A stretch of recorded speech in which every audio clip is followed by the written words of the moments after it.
Hey friends, Jeff here with a new episode of Conversations Life Science Leaders Aren't Having. Today we welcome as a guest Julie Currie. Julie is the Chief People Officer at Grail. Grail is doing amazing work in the field of cancer with the mission to detect it early when it can be cured. Julie has been at Grail for almost a year and is leading the organization along with her colleagues to shape the culture as it continues to grow and scale. Who Julie is to me is humility. I love Julie's comfort level with saying, I don't know, and her passion for always listening. We dive into the conversation around the workplace in this post-COVID world. We dive into the intersection of high tech and life science, and she gives some sage advice to leaders who want to enter into some really difficult and possibly uncomfortable conversations. I think you're really going to enjoy this conversation with Julie Currie.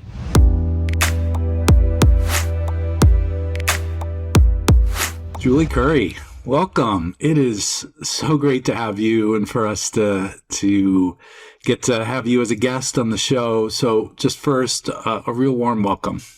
Thank you, Jeff. It's great to be here. Thank you for inviting me. You're welcome. You just heard me do a brief introduction of who you are to me. I'd love for you to start us off and let us know what you're up to in the world. Yeah, so much going on in the world, right? And it's been interesting and curious past few years. We've navigated so many things. We still are. I think with people thinking that we are through the pandemic, as leaders and as people, we are still trying to, I'll call it recover, adjust to where are we today? And I find that I have those conversations both in and out of the organization, whether I'm talking to my parents and I talk about how it's affected their sense of community and engagement from having been locked away, or here. I'm here at Grail now. I'm the Chief People Officer at Grail for almost a year, and the change that we're going through as an organization. And we're still looking at how to navigate what I think many companies are trying to navigate is rekindling connections and belonging in the workplace while respecting the world that we did adjust to with flexibility and whatnot. So I am in this exciting time of trying to come up with great solutions, both personally and professionally, that helps us kind of get into the next phase of our evolution. Yeah. And Grail Therapeutics, tell us, because you're doing just amazing work there. Tell us a little bit about what Grail is up to right now. Yeah, Grail is super exciting. Grail, if people aren't aware, is a blood test that has been developed and designed that has to be recommended by a doctor, but can be accessed online as well, that can have early cancer detection. And so through the simple blood test that you have and is processed with a physician, it can identify 51 different types of cancer. And so if you were to do it yourself, it would tell you if, not only if you had sheds that cells that had shed that identified cancer, but it would tell you where. So it would identify the cancer potentially. And then, of course, after that, you would engage with your physician. Why is that important and so different is it can really cure lives. And so today, many cancers are silent, and it's the number one leading cause of death. And, if people have pancreatic cancer, usually in stage 3 or stage 4, it's very, very difficult to cure it with lower probabilities of success. Now, imagine if you could detect that at a stage 1 or stage 2, the opportunities to cure those cancers at that stage are tremendously higher. And so, as I've learned this past year, and I've heard some testimonials of some of our patients, people didn't even know they were healthy. They had no idea. Their doctors didn't think so. And, we, in the business that we do, we're fortunate to receive so much gratitude for the people whose lives were changed as a result of having done the early blood test. And so, we're not an old company. We've been around for 6 or 7 years, and we started in this important research very early days.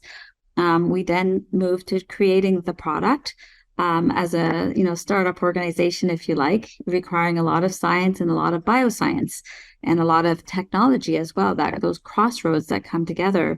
And in the past, couple of years, we've now moved to commercialization and getting our product out there, either through selling through enterprise companies who are offering this great benefit to their employees, and or working with physicians, clinical physicians and oncologists to educate the workforce around what it is and how to access it, to working with insurers as well to adopt our products. So it's this kind of early journey that we're on, and it's lots of fun. It does feel like a very dynamic environment. We're based in Menlo Park in Silicon Valley, and so feels very much like a maturing startup organization that's on the great trajectory. So it's exciting times.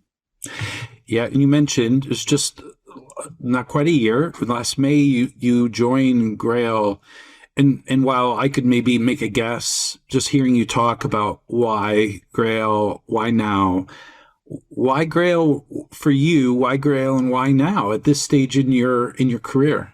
Yeah, I had to think about it, Jeff, because I've spent most of my career in various types of technology, whether it's software, SaaS, hardware, graphics, and I'm really curious around technology. I have been for a long time. And when the opportunity at Grail presented itself, I had to think whether I wanted to go into a new industry, the biotech industry.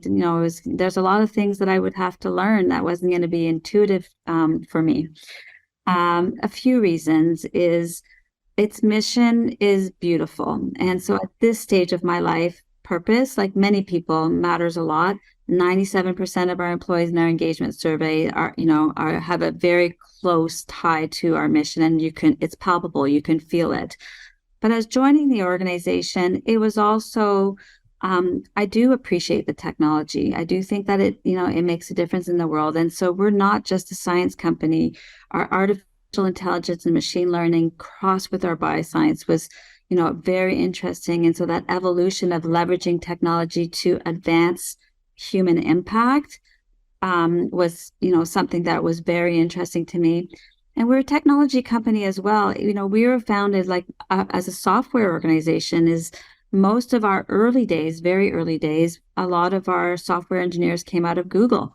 And so that was sort of the foundational piece. And if you were to see our work environment, it very much feels that way. It's fun, it's energetic, the colors are bright, it has kind of the amenities to attract people in Silicon Valley who would want to be part of that environment. And so that's science. I also had the opportunity to join post the Illumina acquisition in August 2021. And we had a new CEO, Bob Ragusa. Bob is a seasoned leader. It was a great opportunity in the role that I do to come in and to shape the leadership agenda, have close partnerships, help us go to the next level, work on things like culture, put in infrastructure. So for what I love to do from a building perspective, Grail had so much to offer. And that was, one of the reasons why, or many of the reasons why I picked Grail. Yeah, and that's really interesting to me, this intersection of high tech, and there you are in the heart of high tech in Silicon Valley, and life science, biotech. And there might be some that might look at those two and say they're quite different culturally. There's a feeling around biotech and pharma and life science that it's something in particular, maybe coming out of more traditional culture, and then the culture of high tech that you just described. I'm curious, over the last 10 months, 8 to 10 months, what have you noticed about the convergence between those two types of cultures? it's hard to answer the question from a cultural perspective because I don't know that the bioscience and the technology creates the divergence in culture, or more traditional, if you like, or we have people from everywhere. We have people from technology companies, some of the Hmm. big technology companies. We have people from some very large biotech companies. I think people come to Grail because they're getting to do something.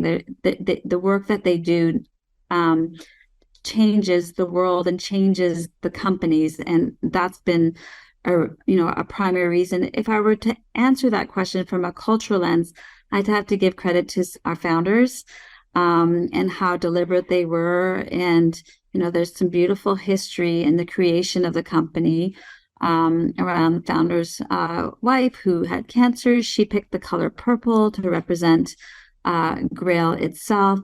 But there's been a lot of change at Grail. Like I talked about the different phases, and there's been a lot of leadership changes, as you would expect.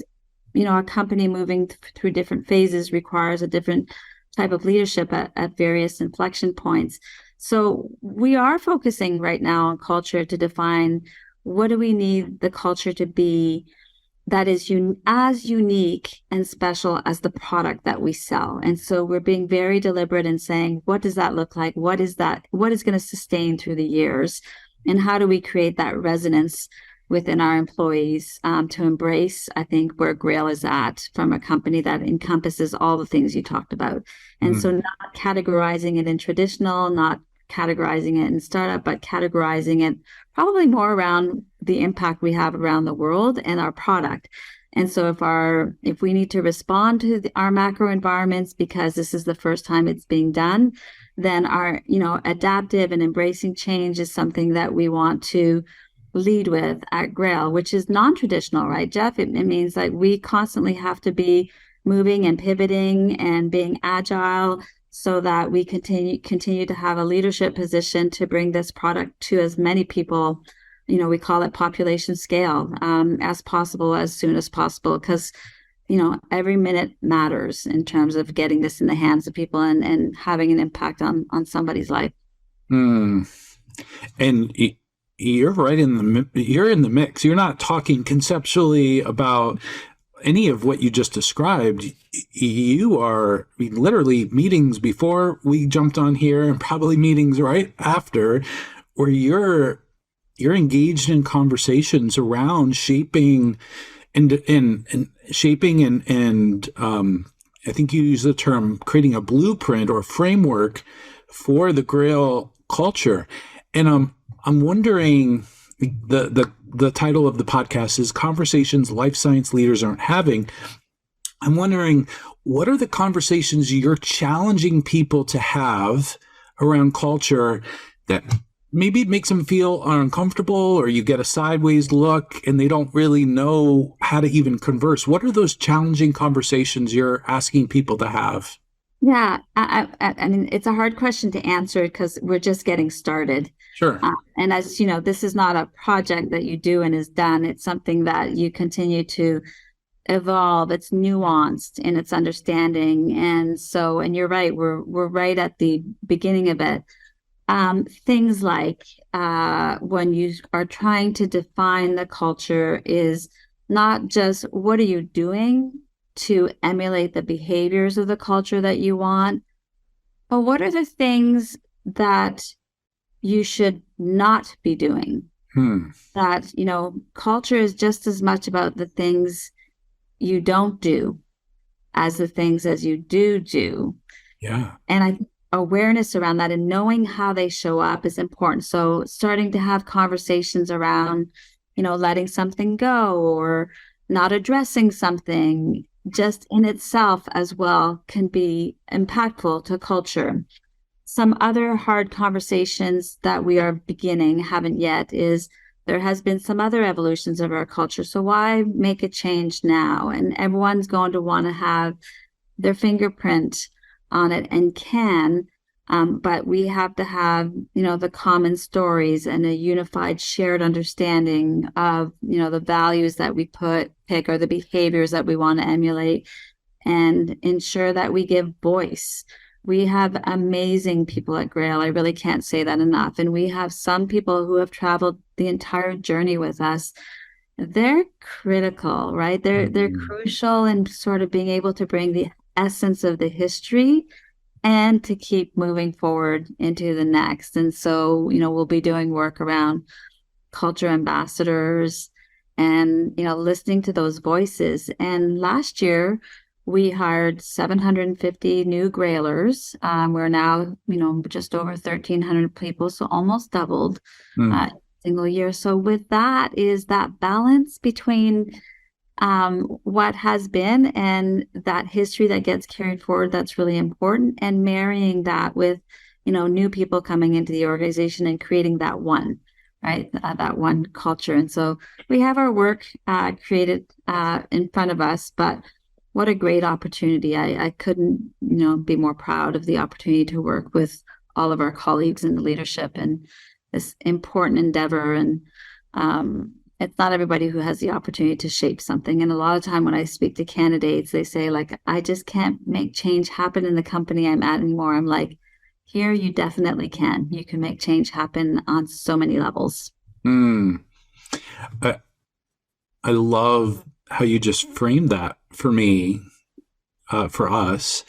It's the values and culture is as much what you stop doing or don't do as much it is as what you do that aligns and embodies the culture.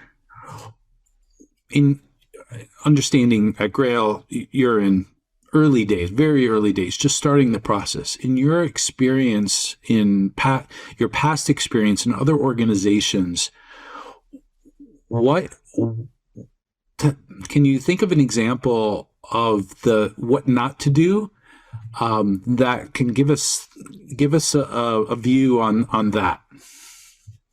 In past organizations, I think talking in generalities is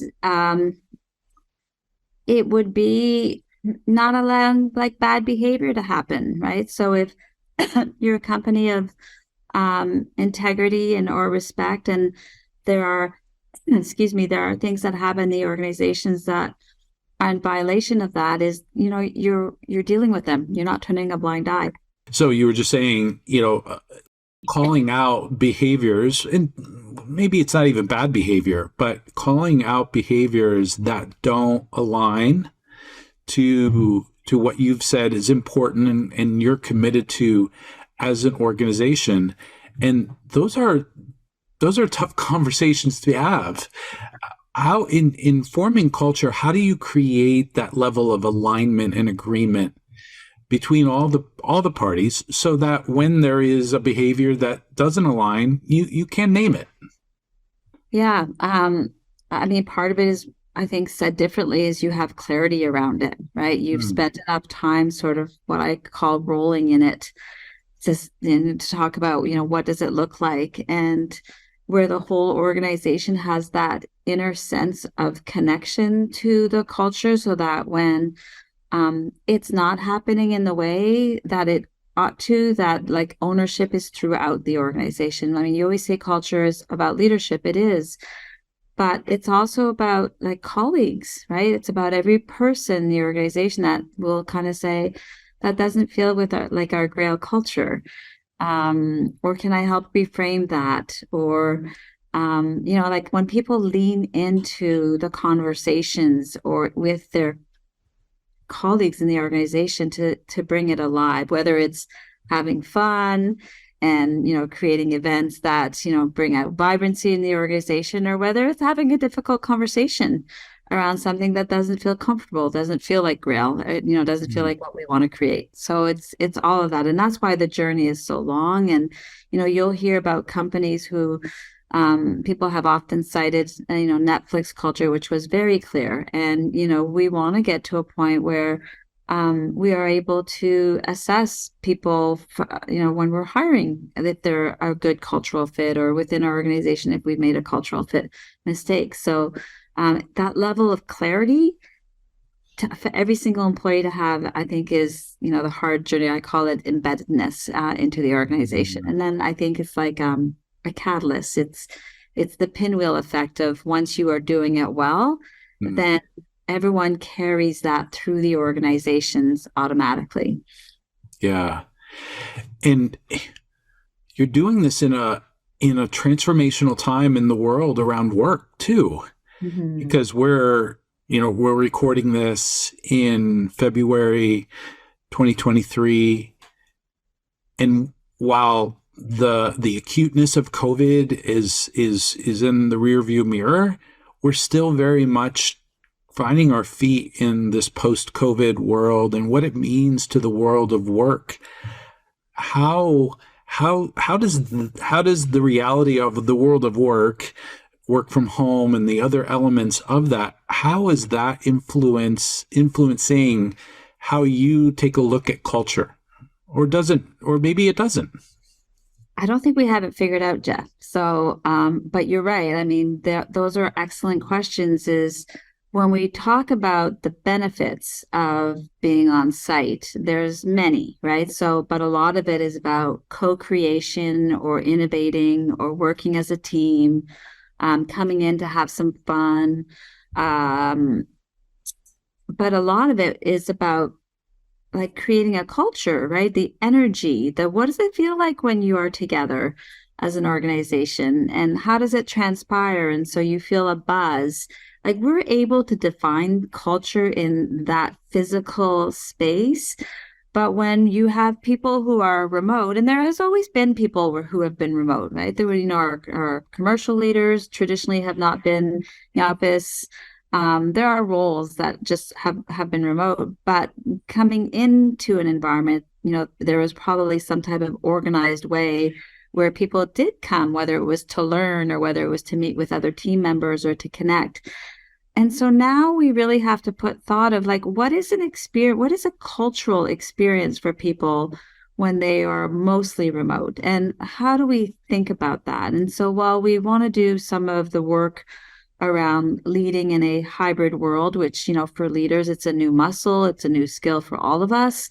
We have to spend time understanding that.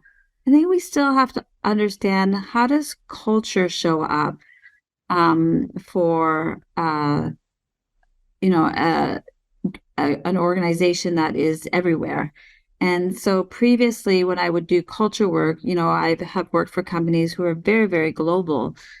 It was easy to take sort of a culture kit, if you like, and to say, now customize that to your country or to your location. But here's the core underpinning of what we want. When you're doing that for people in their homes, it's going to take some different thinking. And I don't yet have the answer for that. I think the way we have that answer is it's more about an energy. It's more of how people are treated. It's more about fair practices. It's more about connectedness. It's more about how often do we bring together when people are together? How does that feel? I think many, many companies right now are happy to have the opportunity to have people together, because when we've had people together, like people are just kind of like, oh, this is great. I forgot what it was like. And we get this positive reinforcement.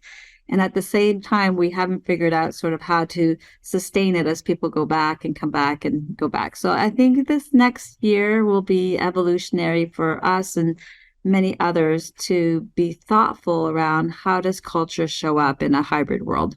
I have to name something that are just coming up for me at least 2 or 3 times at some point in you responding to a question. I've felt that you were very comfortable saying, I don't know. Yeah. or we'll have to see. And I just want to acknowledge that there's a sense, there wasn't any anxiety, at least that I felt in hearing you say that. What's behind your comfort level to be able to say in doing some very important work where it might be tempting to say, well, I have the answer? What is it about you that makes you comfortable in saying, well, I'm not sure. We'll have to see. Yeah, a few things, Jeff. And, I think maybe experience, having seen things done differently in different places. In one of my last organization, it was about leading with humility, right? And so it's not about telling employees you have all the answers, because we will make mistakes. what we've been through the past few years is we didn't have the answers, and we would try things. And I think if you come up front and share with your employees, then say, we're experimenting, and we're going to practice our values around learning and being an open-minded and to listen to feedback. I'm a big proponent, people in the organization, like I call it the listening tour, continuous listening tour. I think employees have the answers. And so if you're open and you're not hardwired to one fixed way, it can only get better. And so we don't have the answers now. And I think that taking steps forward in one direction and continuing to pulse and get feedback and to do it together is really can only be a better outcome. So I haven't rushed the process. Just for that reason is there's a saying that I learned early in my career. It's meet your organization where it's ready to meet you. There's a timing to everything. And so just being sort of aware enough of how to continue to improve that and listen and make change and adapt and move it into a different direction. Just, that way people feel that they're heard, they feel included. And you say, I don't know, because you may not have the answer, but somebody else might have a great idea. And you want to invite that in. Yeah. A mentor of mine, I have a 15-year-old and 11-year-old daughter, both daughters. And he gave me this phrase. He said, come to them with humility when times are a little tough and say, listen, I've never been the dad to a 15-year-old. So and you've never been 15 before. And so let's figure this out together. Yeah. And there was just, I can do that. I don't have to have all the answers. And that's really that's the spirit that I'm really hearing from you. And I imagine it's probably a spirit at Grail that was attractive to you to say, let's figure this out together. For sure. I love that. I love that example. And I think, whether you're a teenager or whether an adult, no one likes to be told what to do. You want to be able to think. You want to be able to be a part of. You want to make recommendations. And when you create ownership in an organization to create a beautiful things, it's the collective of people feeling like they're a part of that. And I think through an approach of humility and listening, it does feel more co-creative and doing it together. I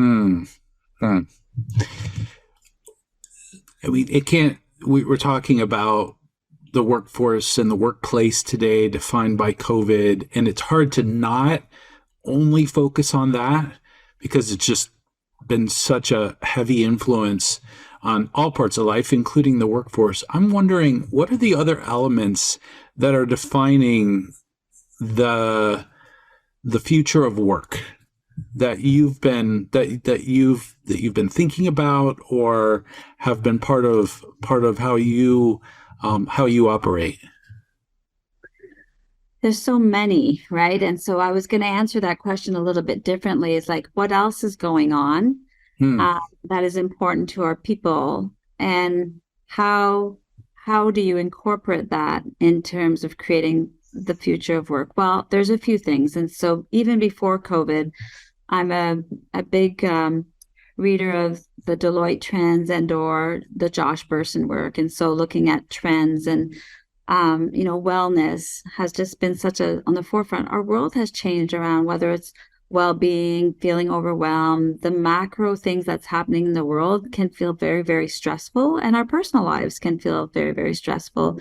So the whole notion for how do you create an environment that gets the most out of the people and that respects wellness. It's a topic that not everybody's yet comfortable talking about. And so when you talk about different industries, some industries have adopted that really, really well. And some people still feel like it's private or it's more feely. Like, how do you, like, what does it mean to talk about wellness? What does it mean to, do breathing exercises when, you're in a stressful environment? What does it mean when you're feeling lonely working from home and you feel like you're disconnected from the world, what you need to do? So wellness would be like an important aspect of it was always present. It's just present in a whole different way now for us. So I think that's something that is important in one of the trends.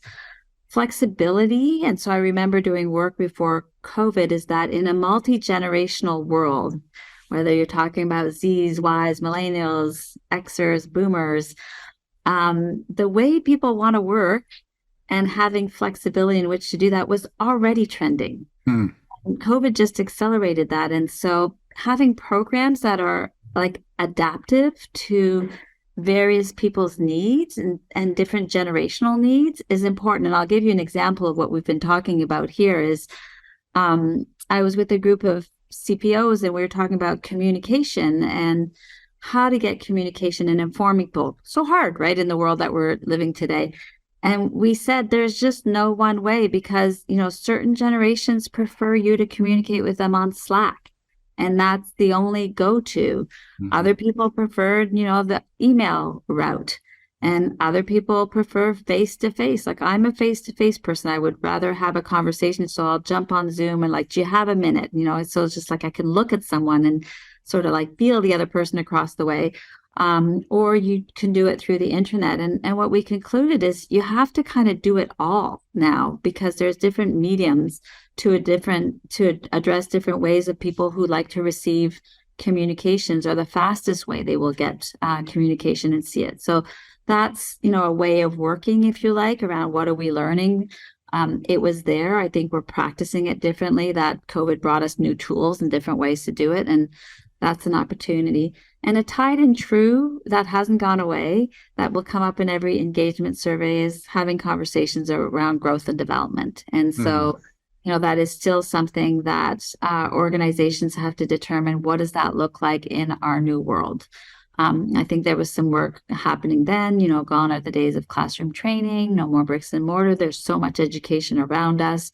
We talk about things like learning paths, the difference between growing and being curious versus, promotions.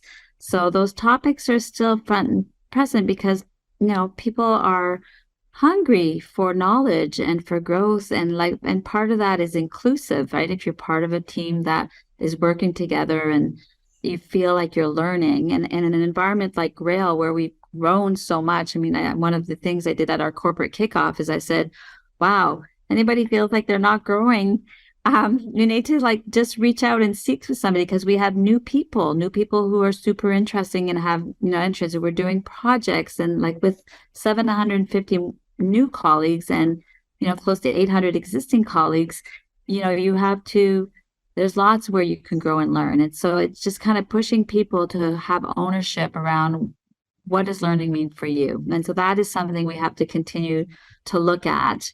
Both in the previous state and then evolving it into the world that we live in today. I want to go back to the very first thing you listed or noted as part of this new dynamic of work, and that's around mental health, about well-being. And I'd like to imagine for a minute there is a CEO who's listening who is uncomfortable and says, well, that's for the private, part of one's life. How would you encourage that CEO who's listening or hearing that to start the conversation around well-being and mental health in a more explicit, outward-facing way? What's the on-ramp for that someone could consider? Yeah, it's a really good question. I think where there's been success is the recognition of how taxing it has been to be Zoomified. Day in and day out. And, we're all humans. And so CEOs as well have experienced it. And so where I have seen success is the recognition around being able to be off. And that means blocking out time where there's no meeting days. Grail has 2 weeks per year where we actually do a shutdown. We do a summer shutdown and we do a winter shutdown. And that means no one's emailing. And, people actually can really rest their brains. And so those are examples of how I have seen some success. It's almost safe to talk about the Zoom world and whatnot. The other thing is like paying attention to cues, right? Is that incorporating sort of not just the CEO. The CEO is a leader, as are many other leaders, is understand the human who's across the video camera from you, understand the pressures, their families, and just checking in on how they're feeling. And then at the organizational level is paying attention to the usage of the support systems we provide for employees. We have many at Grail, and they're getting used, and so that's telling us something overall. And so just being able to create space for it, and we've done a lot around our wellness programs, and I think our employees are grateful for that.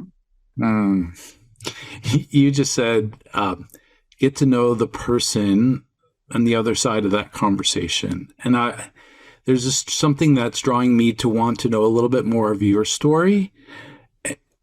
What's a story in your story? What's a part of your story that has really shaped who you are today? Is there a story, whether childhood, college, wherever? No rules there. I'd love for you to give us a picture of who Julie Currie is and how you got to this point. Yeah. Wow. There's so many moments along the journey. Family is very important to me. I feel blessed. I come from a great family. I always tell people I'm a middle child of 3 girls. So I always describe myself as the harmony child, right? As, wanting everybody to be. I think the values, we were a close family, but like a strong work ethics, what our parents taught us is, we didn't come from a place necessarily of privilege. We had to work for it. And so that instilled value around quality and work. But it also is from a values like how my mom would treat anybody she met. It didn't matter who they were, always was kind. And, I call that grassroots leadership is sometimes doing the fundamentals around, ask someone about their children or ask them for the answer. They most likely will have the answer. Sometimes we have all these sophisticated things around how to have one-on-ones or how to do professional development. And it really is about asking the right questions of others and knowing who's across the table. And in my work life, that translated in that very same way. Like I had a CEO at one of our companies, and he just led with so much humility. And, he, was not behind a glass wall. He was in the middle of the employees, would, get up and turn on the lights, would offer people cookies and carrots. And so, was, part of our culture was, serving up hamburgers during the employee fair. And it's like that humanizing the individual and not creating a barrier between, the C-suite and the rest of the employees. And so for me, I just distill that back to like, how do you show up in life generally and be accessible and meet people on the same, playing field. And I think that has come from my upbringing, and I've always appreciated it when I've seen it in the workplace. Thank you for giving us that little peek. I really appreciate that. One final question before we wrap up, and you get I'm going to give you the magic wand, and you get to wave it over all, whether it's CEOs or chief people officers around the globe, and you get to, with the wave of your wand, plant the seed of one conversation that they're going to have over the next week. What's that one conversation, or one, maybe not the ultimate one, but what's a conversation that you would hope that all of them in some form or fashion would have over the next week? Yeah, that is a super hard question.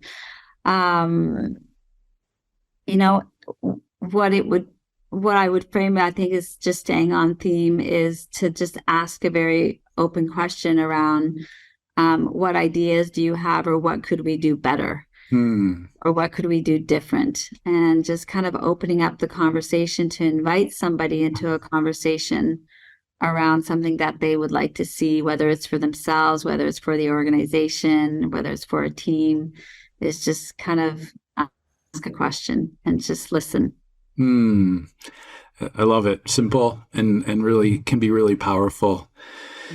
Julie, this has been a lot of fun. I'm just so thankful that you've brought all of you, including your heart, to this conversation.